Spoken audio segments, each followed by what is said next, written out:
राष्ट्रीय लोक जनशक्ति पार्टी के नेता पशुपति कुमार पारस हमेशा कच्चा दांव खेलते हैं। पशुपति कुमार पारस ने कभी भी पक्का दांव नहीं खेला।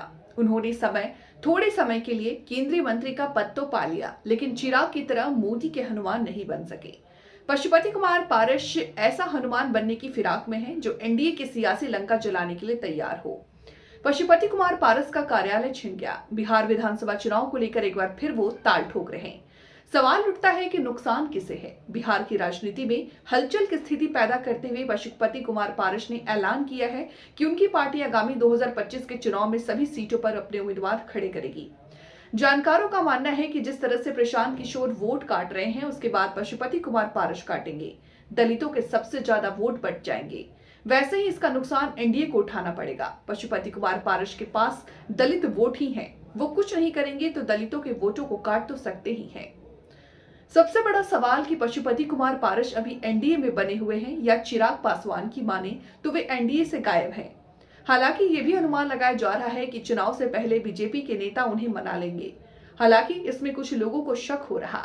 जानकार मानते हैं कि बीजेपी के पास चिराग जैसा चेहरा है। वे पशुपति कुमार पारस पर ध्यान क्यों देना होता तो पशुपति कुमार पारस को किसी प्रदेश का राज्यपाल बना दिया गया होता। पशुपति कुमार पारस ने कहा कि हमारी पार्टी 243 सीटों पर चुनाव लड़ेगा।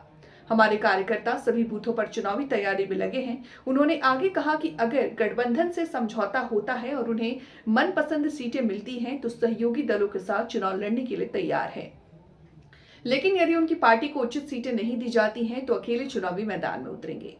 इशारा साफ है कि विद्रोह करेंगे और अपने उम्मीदवार को चुनाव मैदान में उतारेंगे। ध्यान रहे कि पशुपति कुमार पारस दिवंगत नेता रामविलास पासवान के छोटे भाई हैं।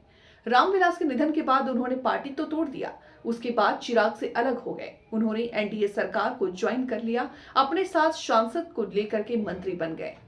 2021 में लोजपा के अध्यक्ष पद पर कब्जा किया और केंद्र सरकार में मंत्री बन गए। उसके बाद चिराग पासवान के साथ उनकी नहीं जमी। दोनों चाचा भतीजे में जमकर कोल्ड वार चला। अब पशुपति पारस अकेले में पड़ गए हैं। बिहार के राजनीतिक गणित पर नजर डालें तो राज्य के चुनाव में बीजेपी और जेडीयू का गठबंधन था। पशुपति पारस के सभी सीटों पर लड़ने की बात से एनडीए को सियासी तनाव होना जायज है। बीजेपी का खुद को सहयोगी कहने वाला पारस का रुख ठीक नहीं। बिहार बीजेपी से खुश नहीं है। वे बिना किसी समझौते के चुनाव मैदान में उतरने को तैयार दिखते हैं। जिस तरह की उनकी स्थिति है उसमें यह भी नहीं लगता कि एनडीए की ओर से फिलहाल कोई तरजीह मिलेगा।